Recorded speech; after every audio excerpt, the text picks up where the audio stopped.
민주당이 국정조사서를 제출을 했습니다. 무려 141명 의원들 이름으로. 전부 다 이재명 대통령한테 줄 서려고 그랬는지는 모르겠는데 아무튼 141명이나 국정조사 요구서를 제출하는데 자기 이름을 올렸다는 건데 거기는 7개 사건의 조작 기소를 규명한다는 겁니다. 7개 사건이 뭔 줄 아십니까? 대장동, 유래신도시, 쌍방울 대북송금, 그다음에 김용 정치자금, 그다음에 문재인 정권 때 통계조작, 그다음에 서해 공무원 사건, 그다음에 부산저축은행 사건, 이렇게 7가지입니다. 이 중에서 제가 보니까 5개가 이재명 대통령이 직간접으로 관련이 있는 것들입니다. 그래서 이게 기소가 조작됐으니 조사를 하겠다는 겁니다. 이거는 미국의 트럼프가 롤모델이라고 그래요. 미국 트럼프 대통령은 대통령이 되자마자 미국 검찰이 공소를 취소했거든요. 그러니까 트럼프처럼 하자 이제라는 건데, 그런데 검사들은 내부적으로 뭐라고 하고 있는 줄 아십니까, 여러분? 야, 그래, 정권이 원하는 것처럼 공소 취소를 뭐 해주고 싶어도 이제 할 수 없어. 왜냐하면 오늘부터 법 왜곡죄가 시행됩니다. 공소 취소를 하려면 그 담당 검사가 있을 거 아니겠습니까? 이 사람이 공소를 취소해야 되거든요. 그럴듯한 거기다 이제 이유를 대가지고. 그런데 정권이 바뀐 다음에 너 공소 취소한 거 그게 네가 법을 왜곡했어. 너 법 왜곡죄 징역 10년. 이렇게 누가 그런 위험 부담을 안겠느냐 이거죠. 그래서 검사들이 지금 잘 됐다. 법 왜곡죄. 아이고, 이 법 왜곡죄 때문에 일을 못하는가 싶었는데 그게 아니라 법 왜곡죄가 우리의 방패막이가 돼주는 건 글쎄. 이재명 대통령 공소 취소 해드려야죠. 해주고 싶죠. 제가 이재명 대통령한테 임명장을 받았는데 그런데 청와대 이 대통령 다 알다시피 내가 그 공소 취소했다가는 나중에 대통령 바뀌고 난 다음에 법 왜곡죄에 걸려서 민주당 당신들이 만든 그 법에 의해서 내가 징역 10년 살지도 모르는데 내가 그걸 어떻게 공소 취소를 해줍니까? 참 기가 막힙니다. 부메랑이 묘하게 다시 돌아오는. 그래서 이제 지금 국민의힘에서는 이 공소 취소 거래가 사실이라면 탄핵감이다. 이제 그러고 있고, 또 하나는 공소를 취소하게 되면, 이재명 관련 공소를 취소하게 되면 정권이 취소당할 것이다. 이런 말도 하고 있습니다. 공소 취소 거래설과 관련해서 민주당 내부도 미묘한 입장 차이를 보이고 있습니다. 이른바 정청래 쪽, 친청계 쪽에서는 되도록 말을 아끼고 관망한 듯한 태도를 보이고 있는 반면에 친명 쪽에서는 목소리를 높여서 그건 음모론이야 이러면서 강력하게 반발하고 있습니다. 아무튼 정성호 법무장관은 뭐 말할 가치도 없다라고 부인을 하고 있습니다. 그런데 이런 말을 합니다. 이 좀 그 깊은 그 여러 가지 이 암투가 벌어지고 있는 것 아니냐라는 생각이 드는데요. 여기에 바로 그 대답이 있습니다. 한정혜 정책위 의장이 뭐라고 했느냐. 황당함을 넘어 기가 막힙니다. 검찰개혁 논쟁이라는 정치적 맥락 안에서 특정 규정을 강화하기 위해 전략적으로 활용됐을 가능성을 배제하기 어렵습니다. 이게 도대체 무슨 말이야? 말을 이렇게 좀 쉽게 좀 하라고. 이 말을 베베 꼬여가지고 뭐야? 특정 주장을 강화하기 위해 전략적으로 활용했다? 이제 정기가 왔습니다. 특정 주장이라는 건 뭐냐?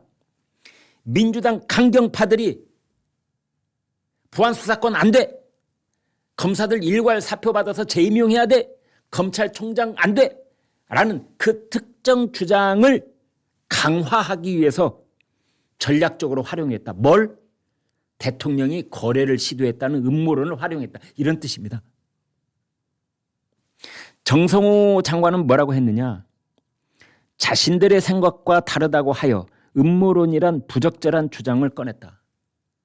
자신들의 생각과 다르다고 하여 여기서 말하는 자신들이라는 사람은 누구일까? 그렇습니다. 민주당의 강경파들입니다.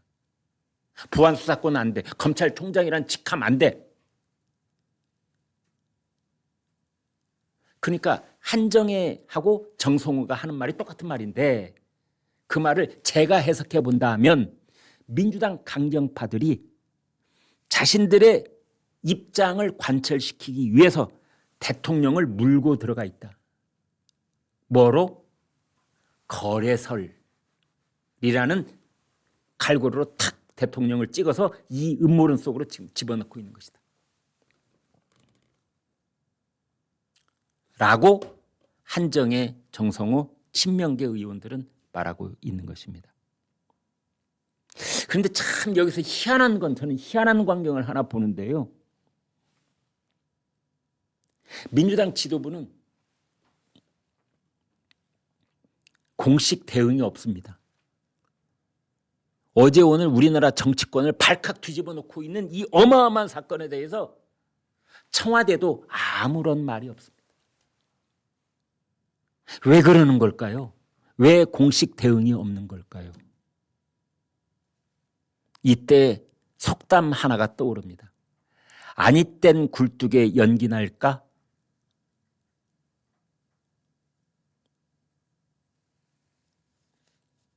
또 하나는 어제도 말씀드렸지만 이 거래설을 맨 먼저 터뜨린 장인수 전 MBC 기자. 청와대는 왜 이 사람 고발하지 않죠? 이재명 대통령과 그 최측근이라는 이 고발 간단합니다. 최측근 우리는 잘 모르겠는 걸 이럴 필요 없습니다. 성명불상자 해가지고 고발장 내면 됩니다. 내가 대신해 줄까요? 이거 누가 이렇게 이런 말을 하고 다니는지는 당신네들, 경찰 당신네들, 검찰 당신네들이 수사해가지고 알아내. 이게 성명불상자를 상대로 고발하는 겁니다.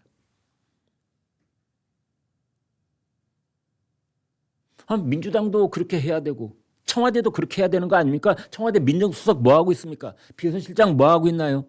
이거 해야 되는 거 아닙니까? 왜 황인수 전 MBC 기자 장인수 전 MBC 기자 가만 놔두는 거죠?